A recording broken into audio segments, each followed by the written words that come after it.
Hello and welcome. It's that day we have been waiting for. Yeah, it's a weekend and the program is live from Abuja. The show is a mix of politics, human angle stories, entertainment, lifestyle, and sports. So if you are ready, we are also good to go.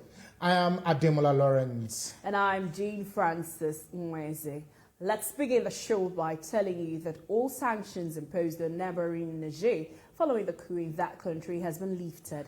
And barely 2 days after the reopening of the border between Nigeria and Niger, activities in the GBR and other border areas are gradually returning to normal. This is happening at the time, of course, the presidential order to reopen both land and airspace with the Nigeria Republic. Families across borders are now moving freely to see their relatives without any hindrance. We have more in this next piece.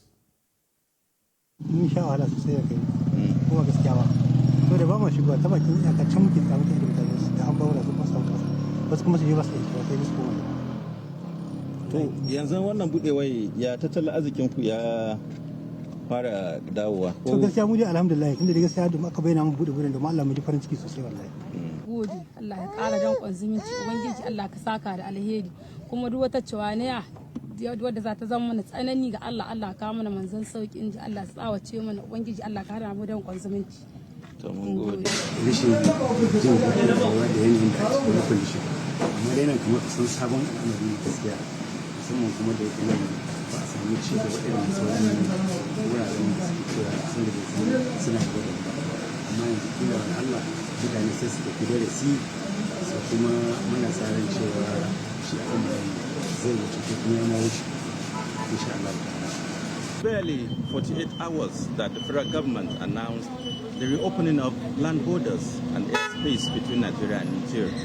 As you can see behind me, a lot of movement and activities have already begun in earnest. Only bigger trucks are not allowed for now until operational modalities have been provided by the custom authorities before the border is fully open. But dutable items will have to be examined before they come into the country. From Judea, TVC News, Kaduna.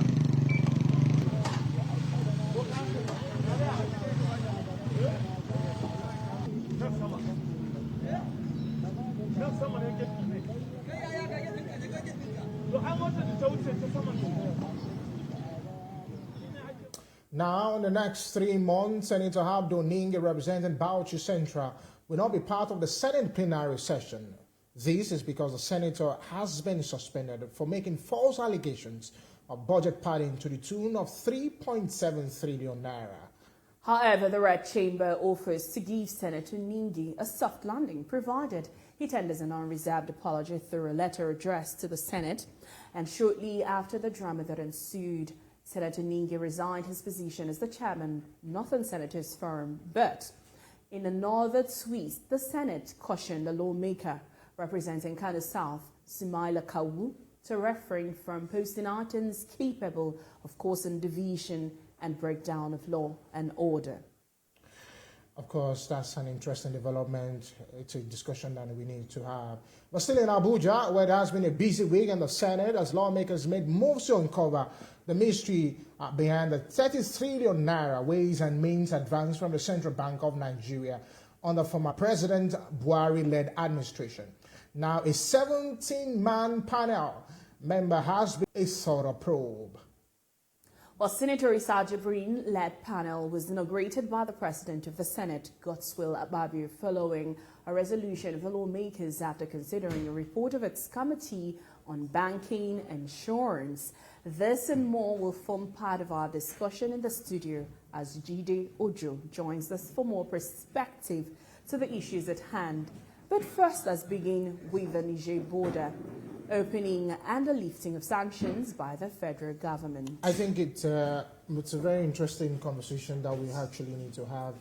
after ECOWAS, after that meeting, extraordinary meeting, the ECOWAS head of state had, now the President Bola Tinubu said that the sanctions should be lifted from Niger. Don't forget, it's Niger, Mali, and Burkina Faso that the military junta were actually ruling, and sanctions were placed on by ECOWAS. Before now, it has always been the fact that ECOWAS have to fight tooth and nail to make sure that, Yeah, but we've also had this, discussion back and forth in a couple of weeks when people said that ECOWAS needs to exert power or show some level of authority so that countries could, respect them. And we're even wondering why, why they were lifting the sanctions on Niger, or considering, because what's the economic power of Niger in terms of if they pull out, if they don't exist, how does it affect the, the economic power of ECOWAS? But I think they showed some level of brotherhood, senior brotherhood,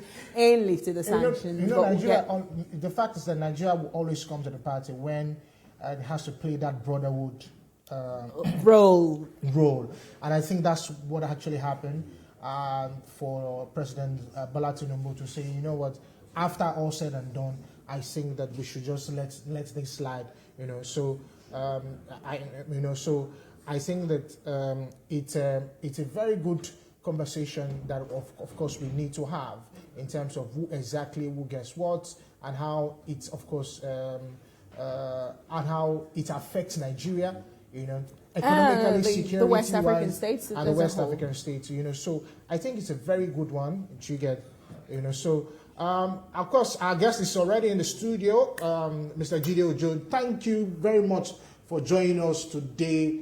A conversation that, of course, we need to have. Jane. Well, so quickly, we're going to talk about, this. What economic implication do you think that the lifting of the sanctions, reopening rather, of the GBA border will have on both countries? Thank you very much. Good morning, Nigerians. It's a pleasure and great honor, privilege to be on this breakfast show. So, what happened in the course of the week is a very welcome development, because it's going to have salutary effect on both countries. Don't forget, since July last year, when the border was closed, the airspace was also closed. So, for Nigerian air travelers, they were having a very huge challenge on their hands, because you have to fly, make a detour. Instead of flying through Niger. Yes, so you have to, and that was costing more. Yeah. The travelers have to pay more because of the distance they have to cover now. But in terms of trade, there are so many articulated vehicles who got stuck at the border when that decision was made. Many of their goods were rotting because it was not envisaged at the point. Nigeria and Niger have very great trade relationship in terms of farm produce, in terms of animal. Most of the rams and cattle that we eat in Nigeria are actually imported from there, including grains, beans, rice.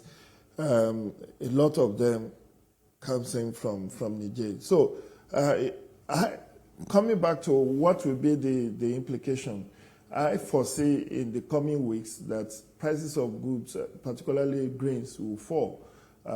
We may likely see a downward trend in the cost of some of these grains, whether it's sorghum, rice, beans, albasa, tomatoes, those things that are naturally brought in from Niger. And this is a fasting period. You are also likely going to have the ram coming in ahead of Eid al-Kabir in about 4 months' time. So then the fact that the flight embargo has been lifted, now you can fly direct, so there should be a reduction in the cost to the air travelers. So they are quite diverse, even in terms of social relationship. I learned that 1 out of every 5 persons you see in Sokoto, Katsina are from Niger. Yeah, So this was actually going to be my next question. Yeah. So because with all this happening in the coming days, what should we look forward to in terms of security and maybe for the bilateral relationship between the two countries also?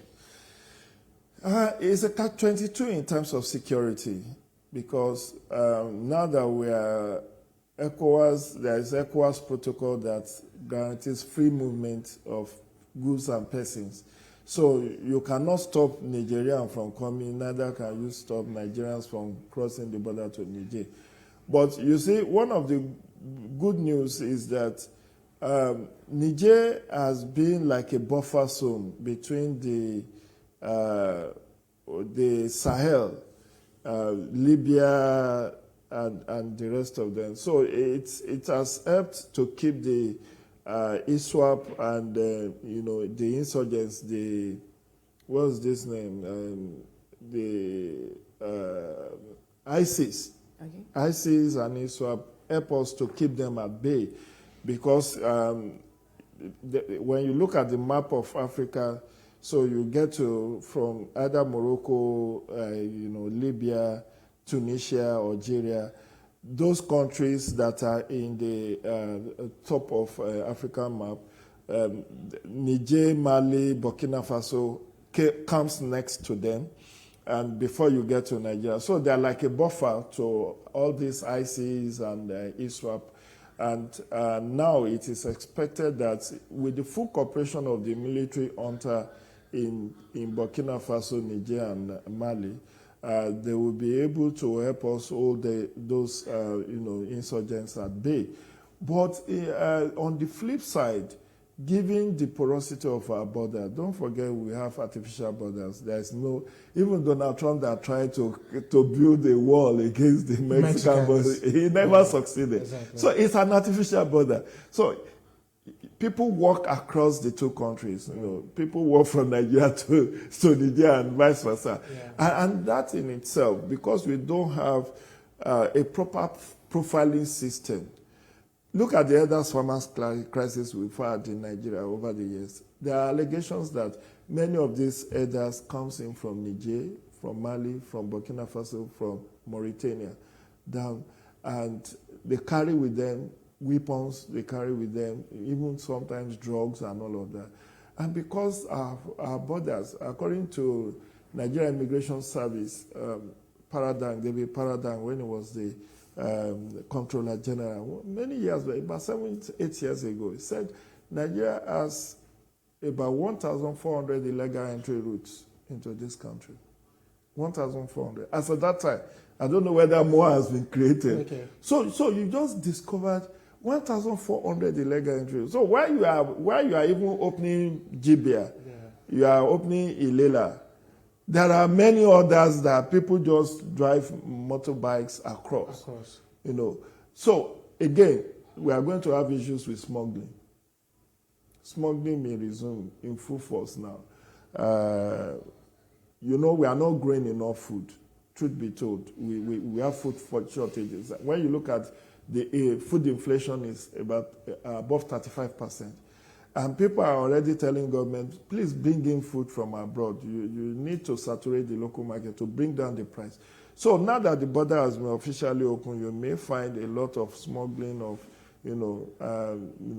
rice, food items coming in through those unmanned illegal entry routes. So there will still be security concerns, coupled with smuggling of small arms and light weapons, which we have had to contend with up to now.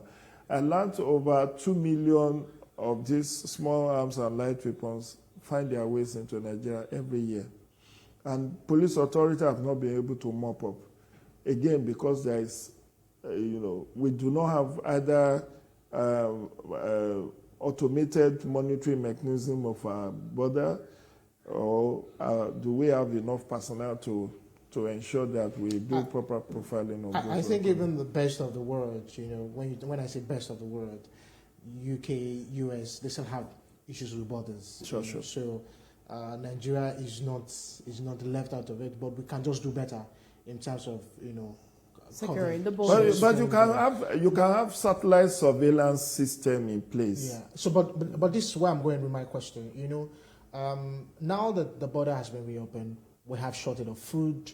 Niger is more like our neighbors that we get food from over time.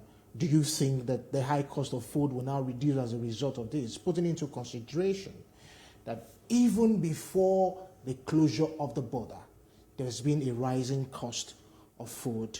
Do you think this will ameliorate it, or how do you think this will play out?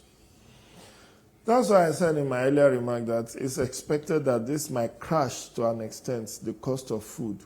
But before I forget, there is also one critical issue that I need to also bring to the viewers' attention, which is the restoration of the light, because we provide certain power electricity for Niger. Yeah. That was disconnected when the embargo came, or the economic sanctions. So that will be restored now. So again, it will be to the benefit of Nigeria, because they will be able to get cheaper electricity rather than relying on solar and off-grid, electricity. So it's still going to be symbiotic relationship, win-win for both sides. But in terms of food pricing, even if initially, because what drives price is law of demand and supply. Yeah. So do we know for a fact that Niger has been able to produce excess that it can export? We don't have that question. We don't have that answer. That data. We don't have that data. Then I saw footage last week where Nigerian Customs stopped those who are trying to truck out food from the Maiduguri, somewhere in Borno State. Yeah. They were trucking into Central African Republic and Cameroon and Chad. That tells you something. We are saying that we don't produce enough, but even the little we produce, it's been taken away. Because they will sell more at higher price in those other countries. So it's a catch-22 situation. We have not been able to be self-sufficient in food production, but even there are middlemen who mop up food at, I learned people now buy a whole farm produce. They are the one that will even go and harvest. They just say, okay, this is your farm. They will take a walk and say, okay, I'm paying 1 million naira for everything on this farm. You get? So they will be the one to get people to harvest, to transport, and all of that. So the farmer just gets his money up front. So these middlemen are the ones that now determine the price.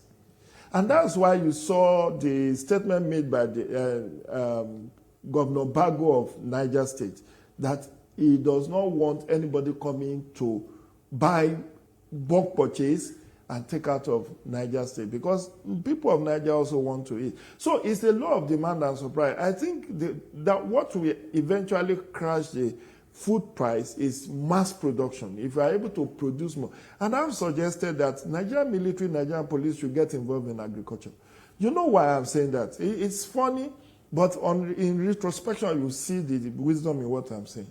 If farmers are being abducted on their farm and they are running away, coming to Abuja, running ayata to towns and urban centers, if a military has, let's say, 10 acres of farm, are you not sure that there will be guarantee of security in those places? So they will be able to secure those farms, even if it's to feed the members of the Nigerian military or Nigerian police. That will take that segment out of the local market where all of us are shopping from. So I feel that they can also get, even if it's as a pilot, we can have the Nigeria, because Nigerian military is not just about shooting and killing and armed conflict.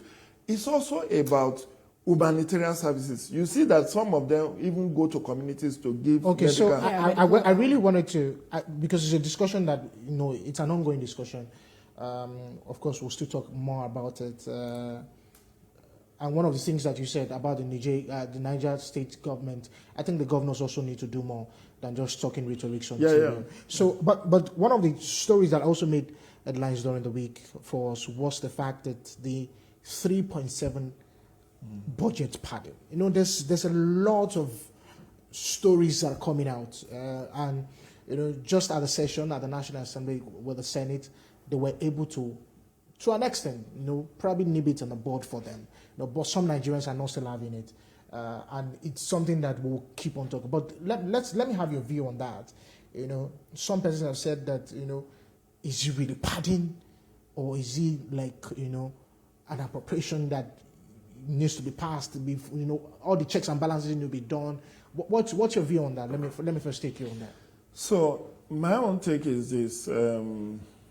Yeah, you may be permitted to use the word padding, but what is the budgeting process? Let's look at it. What's the ingredient of budgeting? First, you do, the budget office will send out call circular to ministries, departments, and agencies and say, let's have your budget. So around maybe June, July, that will be sent out, and then they will give them timeline within which, okay, you, MDA, how much are you expecting to get from 2024 or 2025 budget? So that call circular was always issued. And then when the timeline ends, they do the collation, send it to the presidency for the presidency input, and then send it as executive bill to the National Assembly. So it's an executive bill when the president goes to lay the budget before the National Assembly, because it's not just laying ordinary paper, it's a bill. That's why it's called appropriation law, appropriation bill. So even though the media in reporting, the Appropriation Act. It becomes Bill an act after after it's signed. Yeah, but it's an appropriation bill. Yeah. So now, is that the best we can have? There was a time Buhari introduced envelope budgeting. It didn't work. They discontinued with it. What we have is incremental budgeting process. So they will just look at how much were you giving last year. Let's put 5 billion on top. Let's put 10 billion on top. So there is no proper audit of implementation of last year's budget. And we have turned budgeting to hollow ritual, that we are not doing due diligence. Yes, we have Nigerian Budget Office, but Nigerian Budget Office is overwhelmed. Let me give you instance of why I'm worried about our budgeting system. When Senator Adeola Olamilekan was giving a defense about what they did, he said government, some agencies who are on first line charge on the Consolidated Revenue Fund do not submit breakdown of their budget. So who are these agencies? Third Fund has 700 billion in this year's budget. No breakdown. They just say 700 billion, Third Fund. UBEC, INEC, National Assembly itself, National Judicial Council. NDDC, National Judicial Council. INEC. So, yes, INEC 40 billion. Yeah. No breakdown. And that's where the issue of padding comes from. Now, I think there is a miscommunication in what Senator Abdul Ningi tried to project.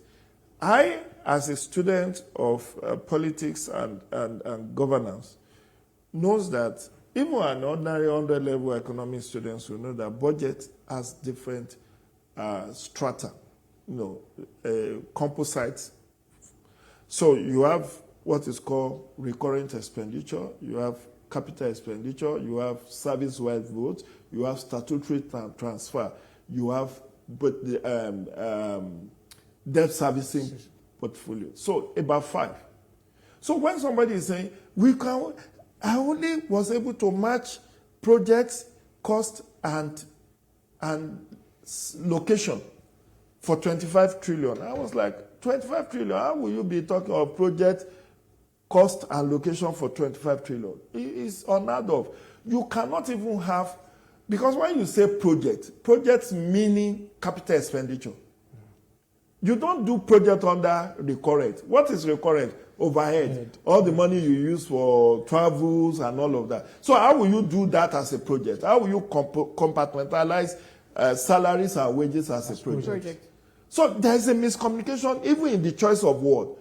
Because he could have said, okay, in this 28.77 trillion budget, the composite capital expenditure is about maybe 10, 12 trillion. I'm not too sure. 10 trillion. 10 trillion. Yeah. God bless you. 10.7 trillion. So that is that's the composite for capital expenditure. Yeah.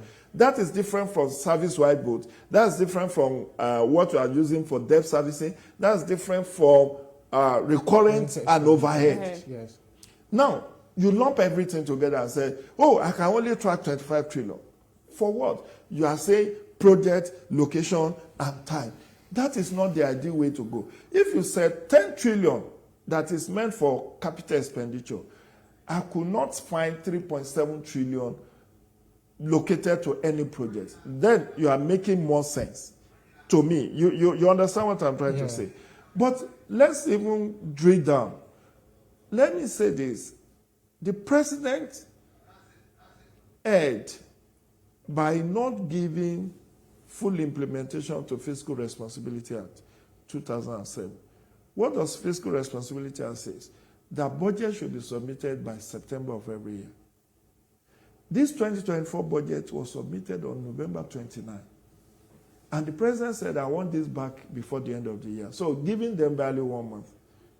And let me shock you. That budget is 2,000 pages long.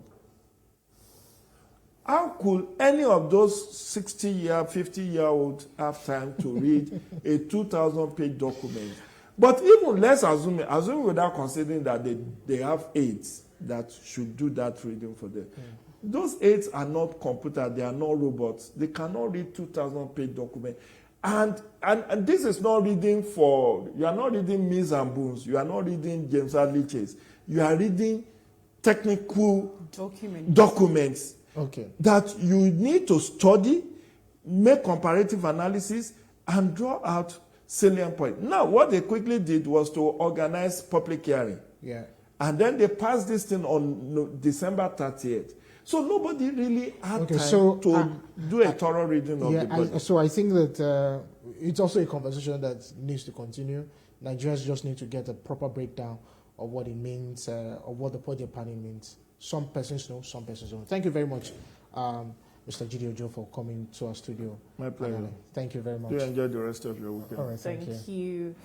And elsewhere, for some time now, Abuja residents have been hit by a lingering power outage because vandals have destroyed the Shirori-Katampe 330 kV transmission line.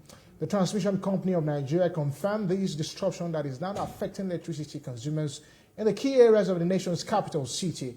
This next compilation reveals what Abuja residents go through in a city taken over by darkness. Abiodun Adeoye operates this business center at the National Assembly. He pays an annual rent and expects to make good profits that will help him stay afloat. But the erratic electricity supply in the past weeks has impacted negatively on his income. He admits his profits has dropped as a result of the perennial power outage, even at the National Assembly. The National Assembly right now is still light. They are taking it from time to time. We are not enjoying the light at all. Even the heat now, as I'm talking to you now, I'm feeling heat, I'm sweating. In the last few months, electricity supply across the nation's capital has been anything but impressive.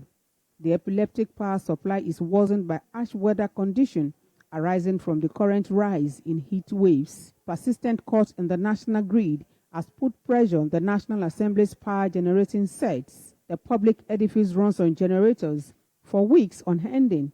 Oftentimes, proceedings at the two chambers are disrupted and members thrown into darkness. The worsening epileptic power is not restricted to the National Assembly.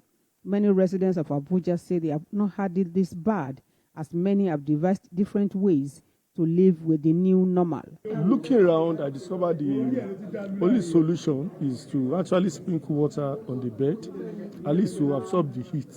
Because after showering, you discover that a few minutes after, the heat is back. I live around Maraba, just the backside. So the light it's not as consistent as before. I went to the market with 150,000 to stock my fridge and everything got spoiled last week. The night we can't sleep. In fact, I'm having back pain. I went to the hospital today. They told me it's lack of sleep. Now, in the past, some past weeks ago, it was not constant, but today now they will just take the light about 1 hour, they will bring it back. So I believe they are trying now. They want government to rise to the occasion and remove all impediments to increasing the capacity of the national grid. The government should just stop the blame game. They know they have the requisite tools to arrest all these funders. The security agencies, what are the civil defense doing? All these multiple security agencies. The government assures citizens it is working around the clock to bring relief. In the last few months, cases of vandalism have also been identified as a major cause of disruption on electricity distribution. It is also considering other sources of electricity to support the national grid, such that artisans and petty income earners like Mr. Adeoye are protected from getting out of business. As residents look forward to the rainy season, they also hope on the government that its many efforts and assurance will translate to improved power supply in no distant time. All right, we'll go on a break. When we'll come back, we'll still have more for you on the program. Stay with us. Thanks for staying with us. Now let's walk you through some major stories that made headlines during the week. Nigeria's President Bola Tinubu orders the lifting of all sanctions imposed on the Republic of Niger following the coup in that country. The president gave the order following a decision by ECOWAS leaders to lift all sanctions on Niger, Mali and Guinea, 3 West African countries currently led by putschists. And President Bola Tinubu also vowed not to pay ransom to kidnappers of scores of students and other people in parts of Nigeria. The Nigerian Senate has explained that 3 trillion naira allegedly added to the 2024 budget was statutory transfers to first-line charge of agencies of government not domiciled in the ministry. Senator Abdul Ningi had claimed in an interview granted to the BBC House of Service on Saturday that the 2024 budget was padded with 3 trillion naira. The police have shut the popular Wuse market in Abuja following the recent crisis. The crisis broke out at the popular market following the alleged killing of an inmate identified by the Nigeria Correctional Service as Ibrahim Yahya, who was shot dead by security operatives as he tried to escape from custody. Okay. Well, it's that time of the year that Muslims observe Ramadan fast, and this period is for reflection, sacrifice, and holiness for Muslim faithful across the world. As it stands, the dusk to dawn fast lasts from 12 to 17 hours, depending on where one is in the world. This year's fast follows the sighting of the crescent of the Moon Sighting Committee, as Saudi Arabia announced that the first day of fasting will be Monday, March 11. Muslims believe that Ramadan is the month when the first verse of the Holy Quran were revealed to the Prophet Muhammad, peace be upon him. More than 1,400 years ago, the fast entails abstinence from eating, drinking, smoking, sexual relations during daylight hours to achieve a greater taqwa or consciousness of God. Ramadan and the night is the night lunar month which fast is prescribed for every healthy adult Muslim. Well, for further perspective on the significance of this holy month of Ramadan, Imam Ford Ademi, who is the chief imam of the Al-Habib Mosque in Abuja, is live in our studio this morning for joining us. Thank you very much for joining us this morning. Thank you so much. Good morning. Well, so we'll always talk about the significance of this month and what Muslims do, but please tell us, how important is this month to all Muslims around the world? Well, thank you so much, and also Ramadan Kareem to the viewers there. You actually mentioned it. What makes this month most important is the revelation of the glorious Quran. And besides, you actually quoted the verse of the Quran. Allah said this is the month of Ramadan in which fasting is prescribed. I think the word prescription is significant here. It's like when you have, let's say you have a body pain and you have an ulcer. There are so many drugs that are available for you. You need a specialist who should be able to tell you that which one are you going to take that is not going to have a side effect in you. And that is why the word prescription comes in. Our Creator is the one who knows precisely what we are in need of, what are the things that can help us, what are the things that when we use we will have double advantage or triple advantage. And that's why I use the word prescription, fasting for those who could do it. Despite the fact that some people who could not. But the essence here of fasting it also creates what I call relationship between you and your God, between you and yourself, between you and other human beings. Because Ramadan provides us the opportunity for us to experience God physically. It is the only time that you know that God is actually with you. In fact, not that God is with you, now God is in you. It is only during the month of Ramadan. You have food, you have water, you have your family. You could lock the door and do everything and close your mouth and come out. But you will not do that because you are sure, no matter how dark where you are, God is there with you. Okay, right, so I just wanted to put this out. You know, Islam is a religion of peace. Yeah. You know, widely known all over the world. But some persons have this notion. You know where I'm going. Some persons have this notion that when it comes to insecurity, they try to link it down with Islam. Okay. It's something that a whole lot of people still try to grab. But some persons know that. We know that Islam is a religion. How do you explain that? Yes, you see, I think there are so many things to this in which you have just raised. Those the people who are actually behind all this, they know what they are looking for. Everybody knows that everything about Islam is peace. And the enemy of Islam believes if you allow Islam to continue to be peaceful, if you allow Islam to continue what it is, nobody might remain in the world that will not succumb to the teachings of Islam. If you look at the so-called killers, let me put it that way, the terrorists, more than 90% of them, they don't know anything about Islam. I've had the opportunity of meeting the security agents, and they led us to prison where these people were arrested. Some of them were arrested. Somebody who called them the Amir of the group cannot read Surah Al-Fatiha. And Surah Al-Fatiha is the only thing that makes a Muslim, because that is what he will use to lead prayer. That is what he will use to pray. Somebody who called himself the Amir cannot read Surah Al-Fatiha correctly. Then you realize something is wrong somewhere. These are the cases of drugs. I don't know what they call that. There's a popular theory, I'm sorry, that try to bring people who are nobody, who doesn't know anything. You integrate them and you give them the name of Islam. If you look at what is happening in almost everywhere, let's take what is happening in West Africa, for example. Let's start from Mali, Maiduguri, Yobe. The issue of Islam, Mali has been the headquarters of Islam. If you see in the West African countries, Mali has been the headquarters of Islam. That is where the treasure of Islam in Africa, that is where it resides. These people now went there, they destroy everything. So if you open your eyes well, actually the victim of this so-called terrorists is actually Islam and the Muslims. So everything, and also in Nigeria, where you could refer to as the headquarters of Islam is Maiduguri. Don't forget the Kanembono Empire, who has been the house of so many things Islamic.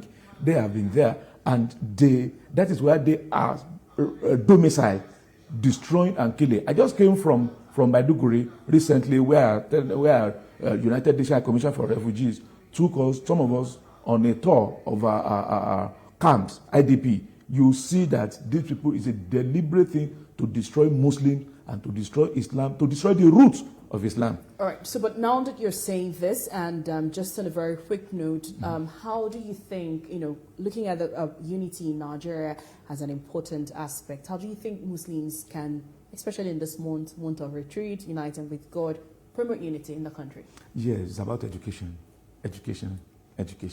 And what do I mean by that?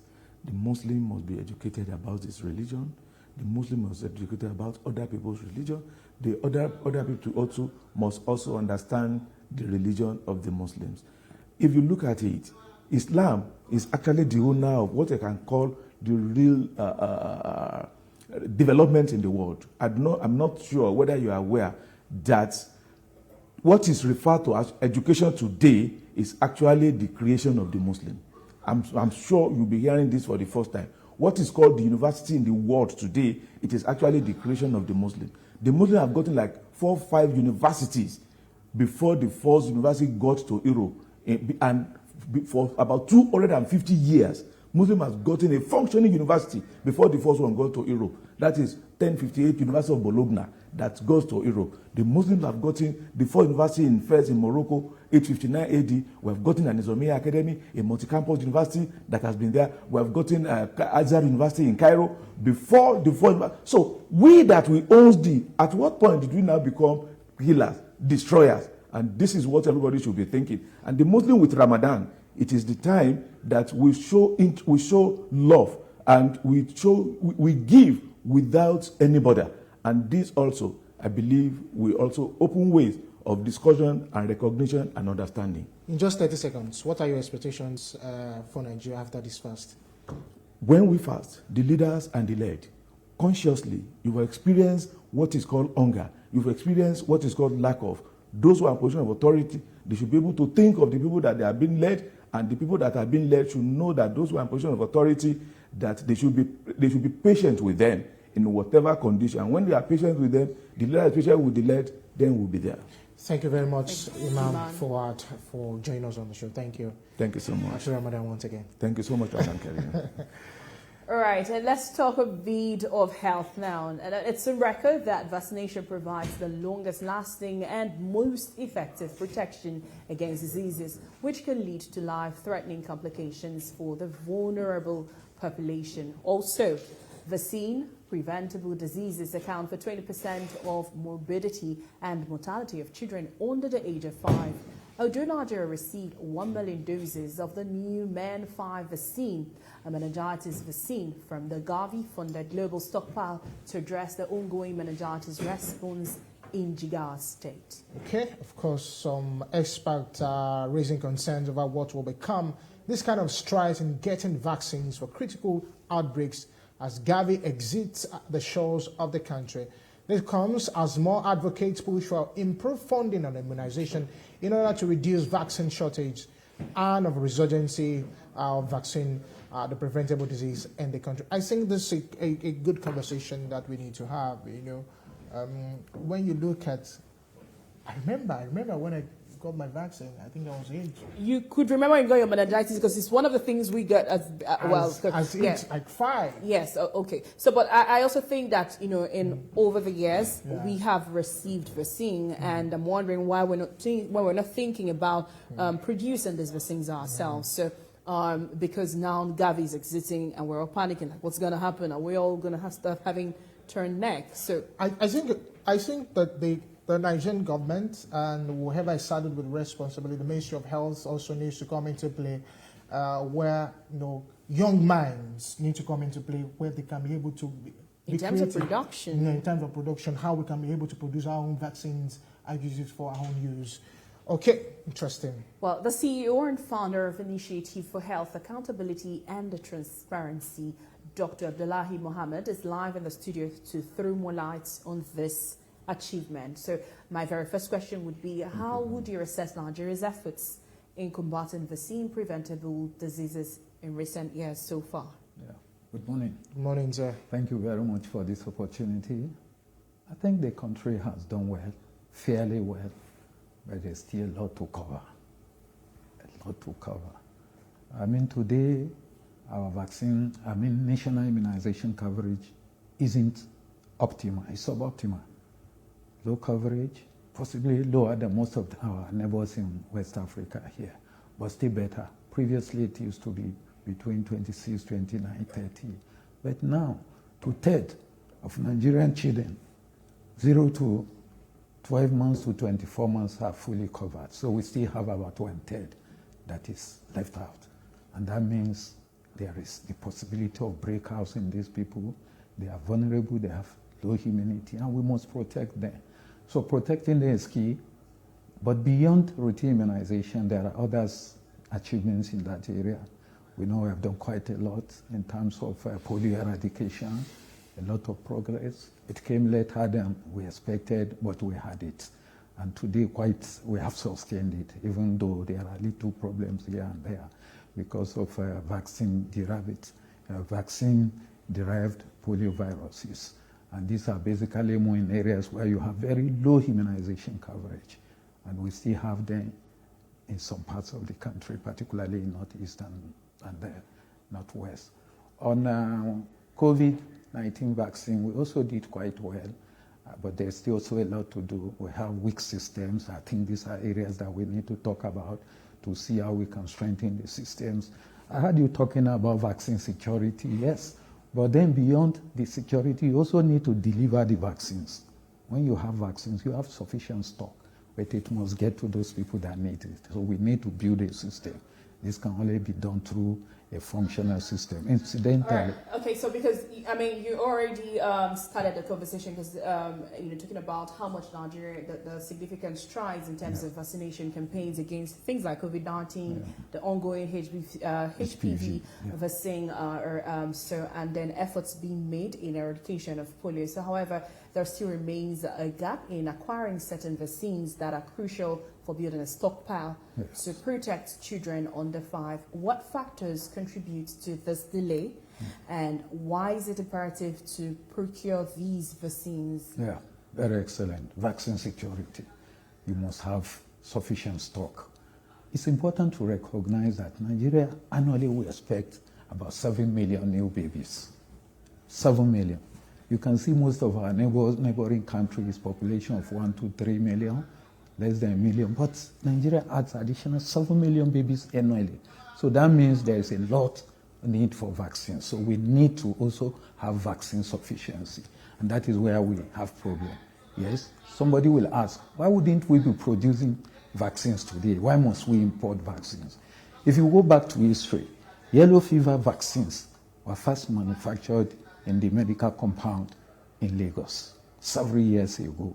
A lot of research on malaria vaccines also started in Nigeria, but we lost it along the way. You know, talking about losing it along the way, yes, and now that Gavi is exiting the country, how do you think that Nigeria can sustainably fund its immunization for the next 4 years? Yes, very excellent. In 30 seconds, if you can help me do that. Yes, we have to do that, and we can do that. Vaccine financing have improved in the past few years, particularly from 2019 to date. And if we step up our allocation and then we look for innovative financing mechanisms, I think we can do it. And we must know that we need to identify these mechanisms, one of which is if we float a national vaccine fund today, we have a lot of goodwill. We have foundations that can come in. And I think these are some of the things we need to look at. We need to float national vaccine funds for which private sectors, particularly the private sector alliance, can come in. But beyond that, I also think that things like the basic healthcare provision fund that we have now, the initial focus was to look for 5%. We got 1%. There's no reason why we couldn't today up it to 5%, in which we can allocate 3% to vaccines. But most importantly, we need to move vaccination financing from the sector-wide vote to what we call direct allocation, so that it's not a sector-wide thing. Thank you very much, sir. I really appreciate it. Thank you very much. Thank you so much for the education this morning. It's a pleasure. Thank you very much. And now let's move to sports. Well, Demola, it was very interesting yesterday as we have Bayern Munich being drawn against Arsenal in the quarterfinals of the UEFA Champions League. Now, Bayern have England captain Harry Kane in their squad, and they will be playing the Gunners away at the Emirates Stadium in the first leg. But also another twist to it, Manchester City will play 14-time winners Real Madrid in a third successive season in the knockout stages. Now City are the current defending champion. The first legs take place 9th and 10th April, with the second leg slated for 16th and 17th April. In other fixtures, 5-time winners Barcelona will play French champions Paris Saint-Germain, while Atletico Madrid hosts German opposition Borussia Dortmund. The semi-finals will be held on 30th April and 1st May, with the second legs a week later on 7th and 8th May. Wembley Stadium in London will host this year's final on Saturday, 1st June. Interesting, so we'll look forward to that. Let's talk a bit of entertainment now. And organizers of the African Magic Viewers' Choice Award have announced that the 10th edition of IT Award will hold from May 10 to 11, 2024. They also unveiled a filmmaker, director, producer, and pioneer academic director of the Multi-Choice Talent Factory, Femi Odugbemi, as head of judge of the awards. Busola Tejumola, the executive head of the Content and Channels West Africa, MultiChoice has described the 10th AMVCA as a celebration to mark a decade brilliant innovation and the sheer magic of African storytelling on the screen. Well, Nollywood veteran actress Rita Dominic has disclosed that she became a caregiver in London during a hiatus from acting in the early 2000s. The actress opened up about her reasons behind the hiatus while speaking at the Women of Valor International Women's Day event in Accra, Ghana. She stated that during a challenging period, she needed a break, so she moved to London. She said that taking care of others brought a new purpose into her life at a time when she needed it. Okay. After shooting videos of his Grammy-nominated singles Unavailable and Feel, Davido has dropped the third music video from his fourth album, Timeless. The music video, released on March 12, is an exciting portrayal of the first life of a superstar. Accompanied by his entourage, Davido shares moments around the world as he hopes for the jet to the Hajj. The music video captures Davido and his crew celebrating their wins after the success of his record-breaking album and sold-out concerts. And still more on entertainment, Beyonce, the Houston-born music icon, has announced the name of her new album, Act 2, Cowboy Carter, slated to be released on March 29, igniting excitement among her vast fan base. At 42, Beyonce continues to push the boundaries of music, this time by embracing a unique cowboy theme, as revealed through her Instagram and official website. The album's cover, featuring a brown and silver horse saddle with a cowboy carter sash, symbolizes the fusion of country elements with Beyonce's unparalleled style, adding to the anticipation. Legendary country musician Dolly Parton has shared that Beyonce is expected to cover her classic hit, Jolene, on the album. I like Beyonce. Don't we all like Beyonce? Of course, in southern Kaduna, where the echoes of insecurity have cast shadows on the region, a story of resilience and cultural richness is now emerging. Southern Kaduna is home to over 58 tribes. This land tells a tale that stretches beyond its current challenges. Kaduna South Senatorial District covers 8 local government areas including Jabba, Jama'a, Kachia, Kagarko, Kaura, Kauru, Sanga and Zango Kataf, and Kafanchang is the district headquarters. In the shadows of persistent insecurity, Southern Kaduna stands as a region marked by the frequent onslaught of terrorists and bandits. Yet beneath the headlines of fear and unrest, there remains a rich cultural fabric that defines the identity of this land. Home to over 58 tribes, Southern Kaduna boasts of a vibrant history, a mosaic of tradition, and a resilience that transcends its troubled present. Despite the ongoing security challenges, a glimmer of hope emerges through the determined efforts of Governor Obasani in a bid to restore trust and peace to an area haunted by a decade of instability. Governor Sani has demonstrated an unwavering political will. We want to leave Kaduna State better than we met it. Ours is a listening and people-oriented administration. Their welfare and security are our topmost priorities. We have zero tolerance for discrimination. We shall take development to all nooks and crannies of Kaduna State. With their support and cooperation, we shall make Kaduna State a model of development and peaceful coexistence in Nigeria. One notable initiative is the ongoing construction of a skill acquisition center in the heart of the region and roads in rural communities. Beyond its infrastructural significance, this skill center carries the promise of transformation. As the construction progresses, the community envisions a future where these centers become hubs of empowerment, providing skill and knowledge that not only offers economic prospects, but also serves as an antidote to the prevailing challenges. 7 points agenda of the government is an eloquent testimony to the fact that there is a new dawn in Kaduna State. On behalf of the elders, we are proud of this initiative of yours. We wish you the best of luck. It's a journey you have started on the right foot. Southern Kaduna, despite its current plight, refuses to be defined solely by the echoes of violence. With the concerted efforts of Governor Ubasani, there is a collective aspiration to rebuild, restore, and revive the vibrant spirit that has been at the heartbeat of this resilient region for generations. Lupe Asom, TVC News, Kaduna.